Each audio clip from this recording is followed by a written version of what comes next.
My name is Emily Nathanson, and I'm 28 years old. I've always believed that the fastest way to lose your voice is to owe your family too much.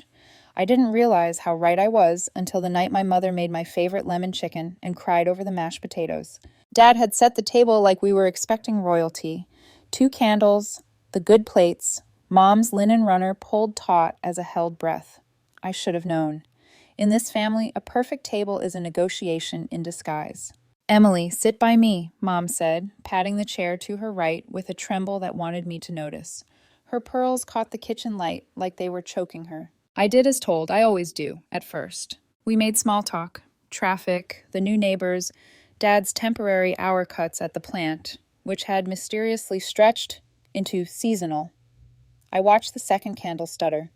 On instinct, I reached for my phone under the table and silenced it. Daniel, my boyfriend, had texted, "How's it going? Want me to swing by after?" His contact photo, a blurry laugh from a picnic, felt like a life raft. I typed back, "I'll call you. Might be late." Then I set the phone face down. In this house, even light can look like disobedience. Dad cleared his throat, the sound of a man lifting something heavy that he intended to drop into my lap. "Pumpkin," he began, using a nickname that hadn't fit me since I was 11. "We need to talk about Emma, my sister, 24. Golden, needy, incandescent when she wanted something. As kids, I tied her skates and cut the crusts off her sandwiches and took the blame for cracked picture frames she swung into walls during tantrums. Back then, I thought love was bailing someone out so fast they never learned to swim. Mom's eyes were already wet. She twisted her napkin into something that looked like a fuse. "Dr. Peterson says she needs stability," she said, like the word had doctor's orders stapled to it. After Ryan left, a delicate pause, a glance to check my sympathy. "She fell apart, honey. She barely leaves her room. She said some scary things." Dad leaned forward. "We found her with a bottle of pills, Emily. We didn't tell you because we didn't want to worry you." The candle hissed. The chicken went metallic in my mouth. There is no good way to swallow panic. "I'm sorry," I said and meant it. "What can I do?" Mom looked at me the way a fisherman looks at a net that's just brushed something heavy. "It's her future we're worried about. Dr. Peterson says purpose helps, a sense of independence. We thought—" Her voice softened into a practiced tremble. "We thought you could transfer the rental house to Emma, not sell it to her, just sign it over. The rent money would give her security while she heals." My fork clanged against the plate. The 2-bedroom house my grandfather left me. My Saturday mornings painting porch rails, summers handing him nails while he told me that patience is just slow courage. That house. "Give her the house," I repeated, like maybe I'd misheard the grammar. "It's not about money," Mom whispered, which is what people say when it's entirely about money. "It's about saving her life." "You have a good job," Dad added. "A bright future. You can start over. Emma is fragile." I looked at them, then down at my hands. Paint stains still live under my nails if I look hard enough. Grandpa didn't leave me wealth. He left me a backbone disguised as a deed. And yet, what if Emma really was on a ledge? "Has Dr. Peterson actually recommended a deed transfer?" I asked. Dad's jaw clicked. "Don't get legal about it." Mom's eyes hardened around the edges. "What's not fair is that you got the house at all. Your sister loved him just as much." "Grandma left Emma her jewelry collection," I said quietly. "She sold it to pay for college."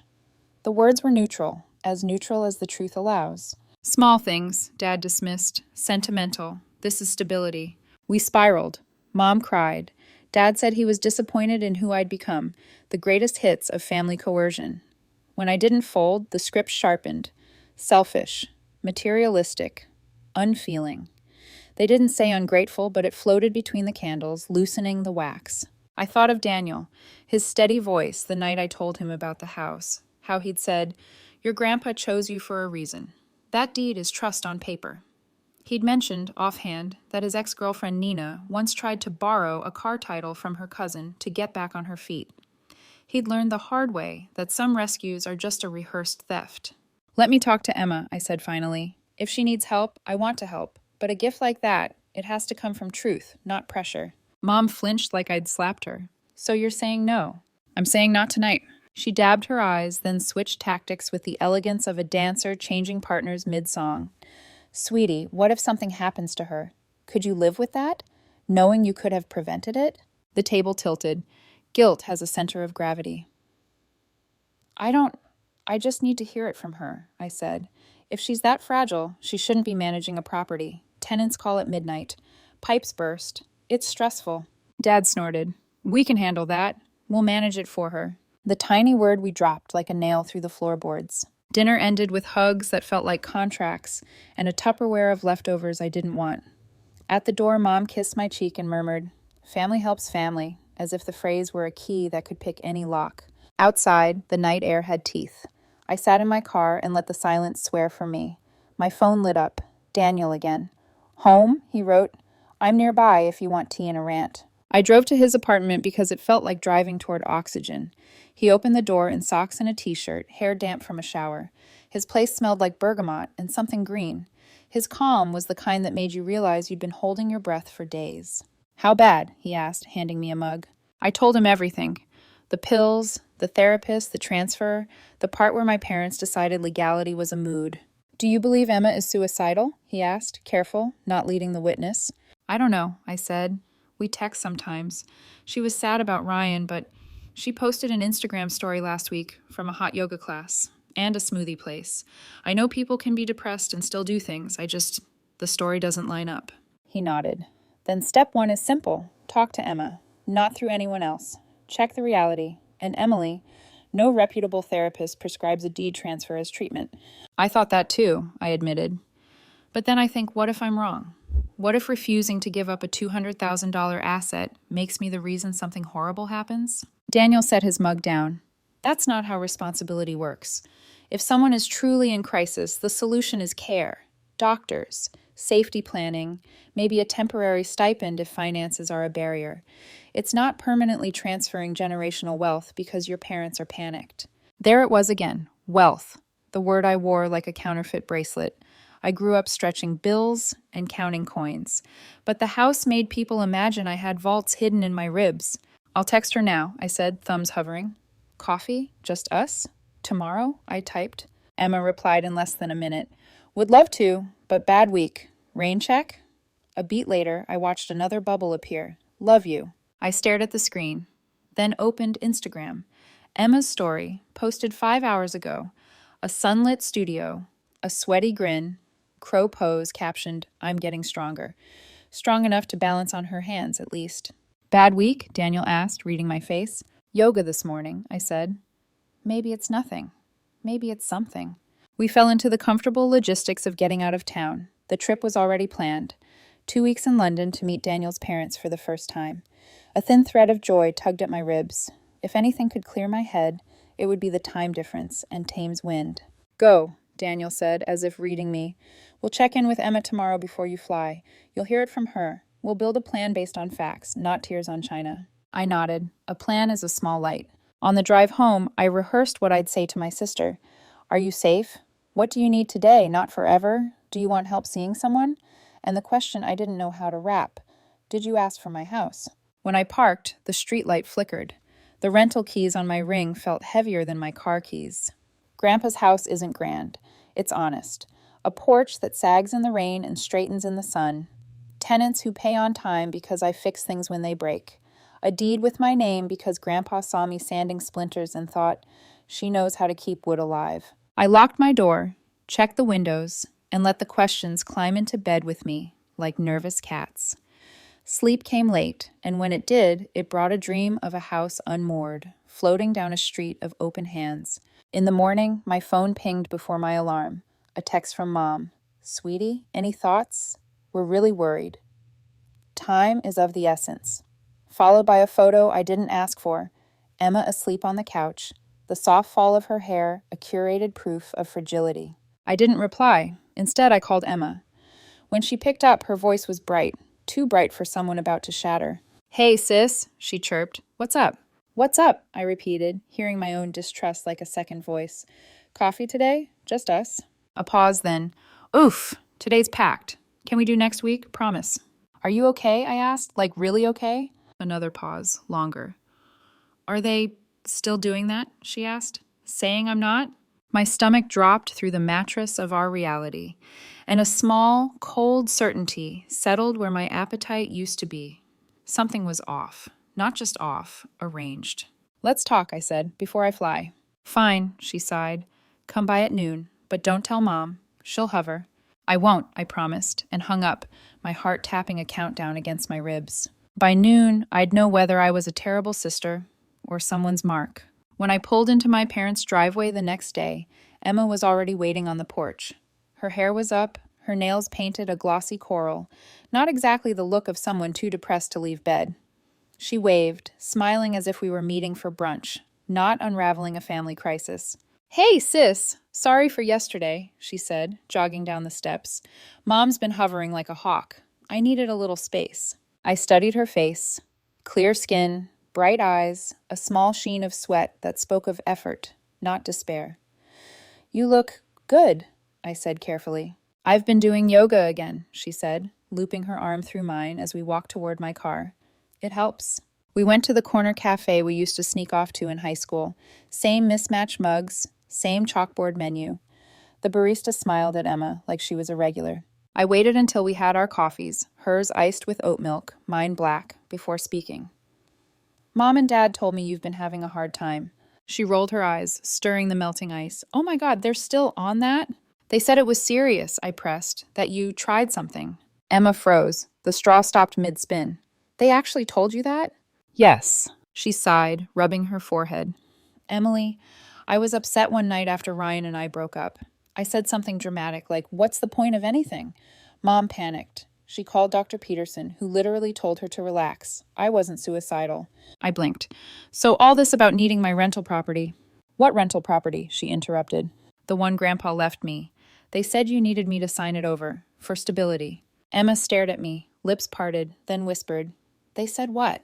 You didn't know? Of course not, she leaned back horrified. Emily, that's insane. I'd never ask you for that. Why would they even... She stopped. Wait, this explains everything. What do you mean? I've been doing freelance design work from home, she said. It's been going well, better than I expected. But every time I tell them, they act like I'm delusional. Like Mom literally said, That's cute, honey, but when are you getting a real job? So I stopped telling them things. Maybe they're embarrassed? Or maybe they need money and think they can hide behind me. I tried to keep my face neutral. They said Dad's hours were cut, that they've been supporting you completely. They've been refusing my money, she said bitterly. Every time I offer to help with groceries or bills, Mom says, You just focus on getting better. I thought it was pride, but now... Her words trailed off into an understanding we didn't want to say out loud. They lied, I said. She nodded slowly. And they used me to get to you. The coffee had gone lukewarm. I watched a bead of condensation trace down the side of my mug. Emma, this isn't just manipulation. If they actually tried to use your name on any documents, it could be... Fraud, she finished. We sat in silence for a moment, both realizing how far our parents might have gone. Emily, she said softly, I'm sorry they dragged you into this. I'll talk to them. I'll tell them to stop. You shouldn't have to, I said. They're the ones who crossed a line. We drove back to her house in silence. Mom's car wasn't in the driveway. Small mercy. Emma hugged me tightly before heading inside. Please don't fight with them yet, she whispered. Let me try first. I'll give it a day, I said. Then I'll decide what to do. That night, I told Daniel everything. He was quiet for a long time, just listening, thumb rubbing slow circles on my hand. Finally, he said, You realize they're manipulating you through guilt, right? I know, I said, but it's so tangled. They're my parents. Then untangle it. Slowly, carefully, but don't let them make you the villain for protecting yourself. He was right. I just didn't know how to protect myself from people who'd raised me to believe love meant sacrifice. 2 days later, I found out how deep their plan went. It started with a voicemail from Jennifer, my property manager. Hi, Emily, sorry to bother you on your trip. I just wanted to confirm the showing schedule for your house listing this week. Tenants are fine with Thursday. My stomach dropped. Listing? I called her immediately. What listing? The house isn't for sale. There was a pause. I have the signed paperwork right here, Jennifer said. Your sister dropped it off 2 days ago. Said she was handling the sale while you were abroad. Emma? My pulse went cold. No, absolutely not. Those signatures are forged. Oh my God, Jennifer murmured. Then I'll freeze everything right now. By the time I hung up, my hands were shaking. I called Emma. No answer. Then Mom. Straight to voicemail. Finally, Dad picked up. Dad, I said, my voice trembling. Did you forge documents to sell my house? A pause, then, calm as a stone. It's not forgery if it's for family. My heart thudded. That's literally what forgery means. Emily, calm down, Mom's voice floated in the background. You're overreacting. We were just trying to fix things. Fix things? I snapped. By stealing my property? Stealing? Dad repeated, offended. Don't be dramatic. It's family redistribution. You're comfortable. We're struggling. My hand clenched around the phone. That property is mine. Grandpa left it to me. And he would want you to take care of your sister, Mom countered. Family comes first. No, I said, voice shaking but steady. Respect comes first, and you've lost mine. The call ended with Mom whispering that I'd broken her heart. I spent the next few hours pacing, half sick, half furious. When Daniel came home from work, he found me surrounded by folders, deeds, bank statements, every legal document tied to that property. They're crossing into criminal territory, he said after reading through the forms. You need a lawyer. I can't believe I'm even considering that. My parents, Daniel. He met my eyes. If anyone else had done this to you, would you hesitate? I swallowed hard. No. Then start there. That night, I emailed a real estate attorney recommended by one of Daniel's coworkers. I attached copies of the forged paperwork Jennifer had sent me. As I hit send, my hands stopped trembling. Anger, once you name it, can be steadying. The next morning, Emma finally called. Her voice was shaking. Emily, I swear I didn't know. Mom asked me to drop off some routine maintenance forms for your house.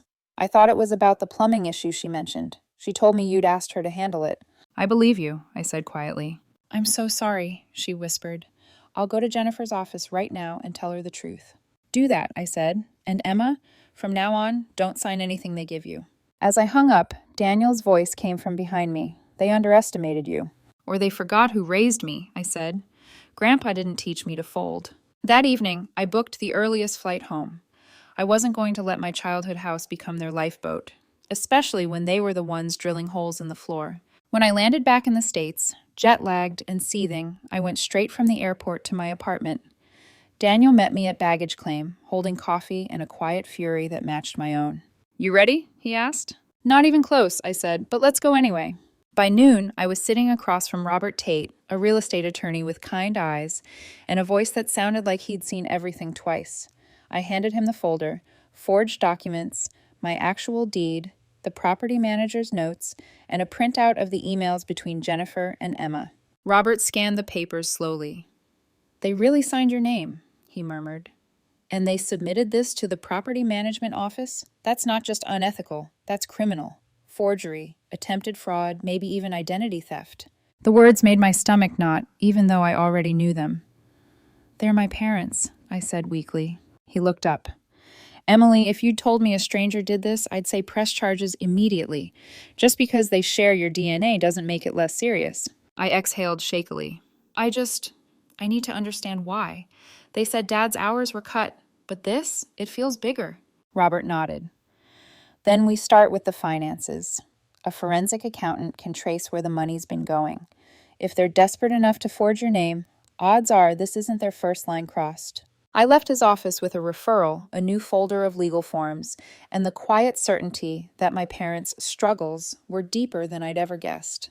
That night, Emma showed up at my apartment, pale and shaking, holding her laptop like a confession. Emily, I found something, she said, before I could even offer her tea. After what happened with Jennifer, I started going through Mom and Dad's office drawers. I know it's wrong, but I had to know.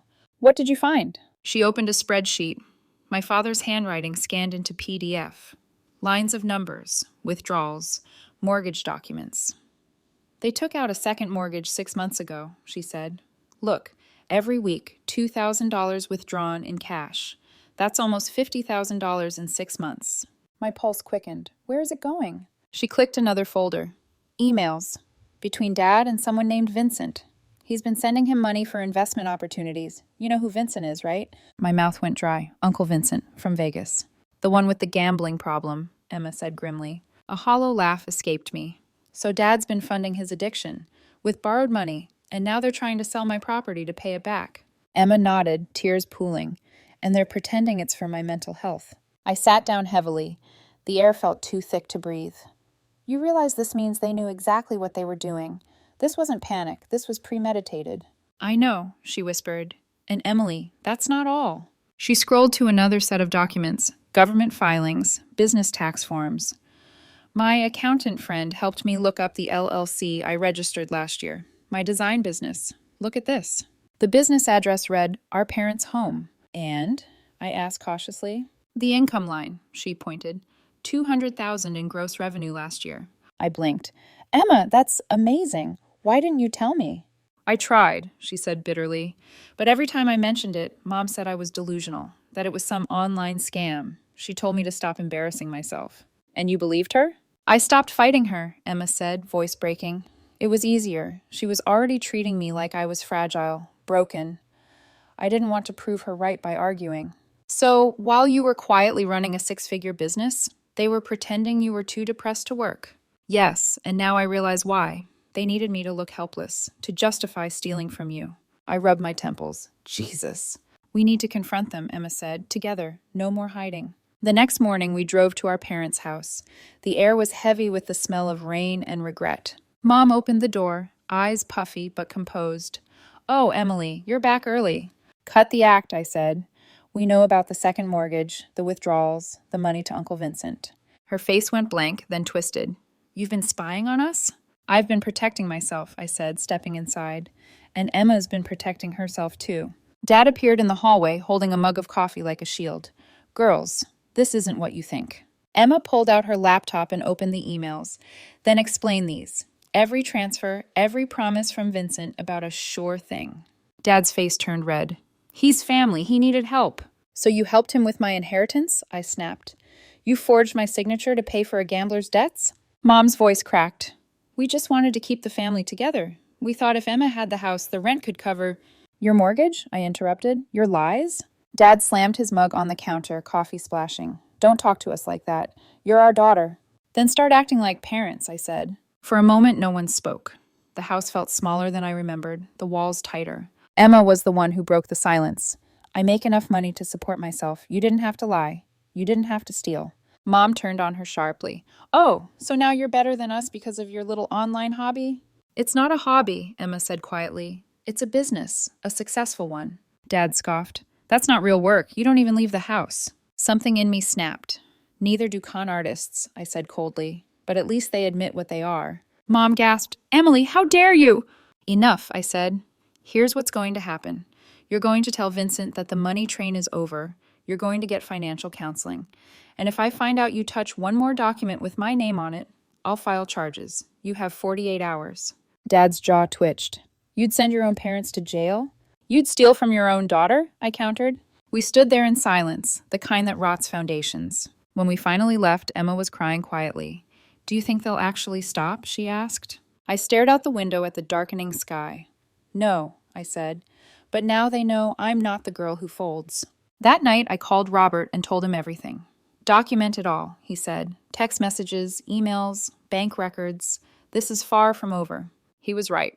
Because less than 2 days later, my parents didn't apologize. They doubled down. They showed up at my apartment with Uncle Vincent.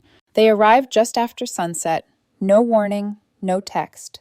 I heard the knock first, sharp, impatient, like someone demanding entry to their own house. When I opened the door, I saw my parents standing shoulder to shoulder, and behind them, smiling like a fox in borrowed fur, was Uncle Vincent. Emily, Mom said sweetly, we need to talk. It's about this misunderstanding. Misunderstanding? I repeated, crossing my arms. That's what we're calling fraud now? Vincent chuckled. You kids and your big words. Let's sit down before we say things we regret. Daniel appeared behind me, calm but firm. You have 5 minutes, then we're done. Dad shot him a glare. This is family business, son. Daniel didn't flinch. That's exactly why I'm staying. They came inside. I noticed Mom's eyes darting around the apartment, the tidy shelves, the small but steady life I'd built without them. She looked uncomfortable, like success was a foreign language she couldn't read. Vincent clapped his hands together. Now listen, no one forged anything. It was all just a miscommunication. We thought you'd already decided to sell the house. That's a lie, I said flatly. You used my signature. Vincent smiled wider. Maybe your sister misunderstood. Emotions run high. You know how women get. Daniel's voice cut through the room like glass. Careful. For a flicker of a moment, Vincent's grin faltered. Mom jumped in. Sweetheart, we were only trying to help. Your father and I were under so much pressure, and Vincent promised he could triple the money in a month. Imagine how much we could have done for the whole family. Except the part where you'd lose everything, I said, including your freedom. Dad's tone darkened. You think you're better than us because you have that house? Because you make a few thousand a month in rent? I think I'm honest, I said, and that seems to be in short supply here. Mom started crying, on cue. You'd really put your parents in prison over a mistake? Vincent leaned back, smirking. She won't. Kids these days don't have the stomach for it. Daniel, who had quietly turned on his phone camera, stepped forward. Say that again. Vincent frowned. Say what? The part where you admitted you knew about the forged documents, Daniel said evenly. We're recording this conversation for legal protection. Vincent blanched, his confidence cracking for the first time. You can't... I just did, Daniel said. I folded my arms. Vincent, you told my parents to take what was rightfully theirs, didn't you? Vincent's mouth tightened. Sometimes you have to take what's yours from family who won't share willingly. Click. Daniel's finger tapped the record button again. That was the moment everything changed. Dad stood frozen, realization dawning too late. You set us up. No, I said, you did that yourselves. Mom's tears turned sharp. We gave you everything. Food, school, a roof. And you tried to steal from me in return, I said quietly. That's not parenting. That's manipulation. Vincent muttered something under his breath and made for the door. I'm not sticking around for this. Good, Daniel said. I'll forward your quote to my lawyer. After they left, the apartment felt impossibly silent. Emma called 20 minutes later, her voice shaking. They came to me too, she said. Tried to make me believe you were ruining the family. I told them I was done. Good, I whispered. We're not their scapegoats anymore. The next morning, I walked into Detective Harris's office with the recording on Daniel's phone, a stack of emails, and the forged sale documents. The detective, a woman in her 50s, with the kind of patience that only comes from seeing the worst of people, listened without interrupting. When I finished, she leaned back. Emily, what your parents did isn't just unethical, it's criminal. Identity theft and attempted fraud. And your uncle? Accessory to both. My throat felt dry. If I press charges, will they go to prison? Possibly, she said, or probation, depending on restitution. But make no mistake, this won't go away quietly. I nodded slowly. Then I want to proceed. Are you sure? She asked gently. I met her eyes. I'm done letting guilt excuse crime. 2 weeks later, charges were filed. The news spread through the family like wildfire. Half the relatives called me heartless. The other half called to thank me. Aunt Patricia, who'd lost money to Vincent years ago, left me a voicemail that said simply, "It's about time someone stopped him." Mom and Dad's house went into foreclosure within a month. The bank finally caught up with their unpaid second mortgage. Emma and I were rebuilding slowly. She moved into a new apartment across town and offered to cover my legal fees. It's the least I can do, she said. They used me too. We'd meet every Sunday for dinner. The first time, she brought over Thai food and 2 bottles of cheap wine. You know what's ironic? She said halfway through the meal, laughing without humor. I actually am seeing a therapist now, not because I'm depressed, because I can't stop feeling guilty for not stopping them sooner. You're not responsible for their choices, I said. I know, she said, but sometimes it feels like we were trained to think we are. I reached across the table and squeezed her hand. We were, but that training ends now. Weeks passed. The legal process churned forward. The detectives gathered statements, our lawyers exchanged documents, and I started sleeping again, lightly, but without the constant dread of what might be taken next. Then one afternoon, Robert, my lawyer, called. Emily, you should know. The forensic accountant found more. Your parents opened 3 credit cards under Emma's name. They've been making minimum payments, so she never noticed. What? I breathed. Roughly $30,000 in debt, he said, but we're freezing the accounts now. I thanked him, then hung up, staring at the floor. It wasn't shock anymore. It was fatigue, the kind that sits behind your ribs and refuses to move. That night, Emma came over again. I told her everything. She went silent for a long time, then whispered, They didn't just steal from you. They stole who I could have been if I hadn't been afraid of them. Neither of us spoke for the rest of the night. We just sat there, the hum of the refrigerator filling the silence our parents left behind. A month later, I got another call from Ryan, Emma's ex. He sounded nervous. Hey, Emily, I heard about everything. Can we talk? When we met for coffee, he told me something that tied the final knot on years of manipulation. Your parents didn't tell you the truth about our breakup, he said. Emma didn't fall apart after I left. She left me because they got inside her head. How? I asked. They told her she could do better, that I was holding her back. They'd show up at our place unannounced, criticize my job, tell her she was settling. Emma had confirmed it later. I was so confused, she said. They made me believe love was weakness, and when I broke up with him, they were thrilled, like they'd won something. Now she and Ryan were talking again, as friends this time, trying to rebuild what control had broken. It was the last piece I needed to understand. Our parents didn't just take money. They took narratives. They rewrote every story until we couldn't tell truth from guilt. But not anymore, because this story and this one was finally ours to write. When the trial date came, I didn't go for revenge. I went for closure. Mom couldn't look at me. Dad's shoulders had collapsed inward. Vincent smirked until the judge read the charges. They pled guilty, identity theft, attempted fraud, and accessory. Probation, restitution, counseling. Not prison, but not peace either. As we left the courthouse, Daniel slipped his hand into mine.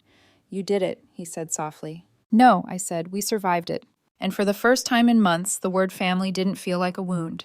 It felt like something I could define for myself again. 3 months later, the dust had finally settled, or at least stopped choking me every morning. The legal part was done. The court ordered restitution, though I doubted my parents would ever be able to repay what they'd stolen. Uncle Vincent had vanished again, last seen in Nevada, starting fresh, which was his favorite euphemism for finding new victims. The house, my grandfather's house, remained mine. My name, my signature, my story. Sometimes I'd drive by after work just to see it. The white porch I'd painted as a teenager still caught the sunlight the same way. The tenants, a young couple with a toddler, kept the yard neat, flowers spilling from planters. They had no idea their home had almost been the centerpiece of a family betrayal. I didn't tell them. That house wasn't supposed to carry my pain. Emma was thriving. Her business had taken off after she rebranded under her own name. She hired 2 assistants and even started consulting for other women trying to start digital companies. Funny, she told me one night. Mom used to say the internet wasn't a real job. Guess she was right. It's a career. We laughed. It was the first time our laughter didn't feel borrowed or guilty. Every Sunday, we had dinner together. Just us. Sometimes Daniel joined, sometimes not. The first Sunday dinner, without Mom's recipes or Dad's forced toasts, felt strange at first. But over time, it became our ritual. Takeout, honesty, no manipulation served on the side. Do you ever miss them? Emma asked one night, her voice soft. I thought about it for a long moment. I miss who I thought they were, I said finally. But that version of them never really existed. Emma nodded. I guess I'm still mourning that too. You're allowed to, I said. Grief doesn't need permission. She smiled faintly. Dr. Peterson would be proud. You sound like a therapist now. Maybe I'm just repeating what mine says, I admitted. We clinked glasses, wine for me, sparkling water for her, and let the silence rest between us. Peace doesn't always make noise. The extended family stayed divided. Aunt Patricia called every few weeks to check in. You did the right thing, she said one night. They've been covering for Vincent for decades. Maybe this will finally stop him. But other relatives weren't so forgiving. Uncle Mark, Dad's cousin, sent me an email that said, You didn't have to destroy them to make a point. I didn't reply. Because the truth is, I didn't destroy them. I just stopped letting them destroy me. One afternoon, as autumn edged in, I got a letter, handwritten, my mother's neat cursive across the envelope. I didn't open it. It sat on my counter for 3 days, the paper quietly accusing me of cowardice. Daniel noticed it when he came by. You're not curious? He asked gently. I'm terrified, I admitted. What if it's another guilt trip? What if she actually apologizes and I start to soften? He smiled sadly. You don't have to decide today. Closure isn't a deadline. That night, I finally slid it open. Inside was a short letter, shaky and uneven. Emily, we thought we were helping. We were wrong. We lost everything. The house, our reputation, you. Your father can't sleep. I can't stop replaying the dinner, where this all started. I keep wondering if I had just said I was scared instead of pretending to be strong. Would you have forgiven me? I'm sorry. Mom. No demands, no but, just those words. I sat at my kitchen table for an hour, the letter open, the ink bleeding where my tears had fallen. I didn't know if I forgave her, but I knew it was the first time she'd ever written something honest, without trying to twist the ending. Later, I told Daniel about it. He didn't tell me what to do. He never did. He just said, "You can forgive without rebuilding the bridge." That night, I finally slept without dreaming of contracts and signatures. A week later, Emma called with good news. We landed a new client, a big one. And she wanted to celebrate. We picked the same restaurant Grandpa used to take us to when we were kids. The waitstaff didn't recognize us, which somehow felt right. We toasted to new beginnings. To Grandpa, Emma said, lifting her glass, for teaching us the difference between owning something and earning it. To boundaries, I added, clinking mine against hers. The fences that keep love from turning into obligation. Daniel grinned. To both of you, he said, for surviving a story most people wouldn't believe. After dinner, I drove alone to the old rental house one last time. The tenant's porch light glowed warm through the fog. I stood by the fence, listening to the faint sound of a child laughing inside. And for the first time in months, I smiled without bitterness. That house had become my anchor, not because of its value, but because it reminded me that the people who love you should never need to own you to feel safe. I touched the mailbox with my fingertips. Grandpa's nameplate had faded, but mine gleamed beneath it. Emily Nathanson, carved in brass. I whispered into the night, "I kept it, Grandpa, just like you knew I would." And somewhere between grief and grace, I realized I didn't need the house to prove my strength anymore. I just needed to remember the moment I said no, and meant it. Family doesn't end when the lies are exposed. It just changes shape. Sometimes it becomes smaller, sharper, cleaner. And sometimes the best inheritance isn't property or money or legacy. It's the courage to keep what's yours and the peace to let the rest go.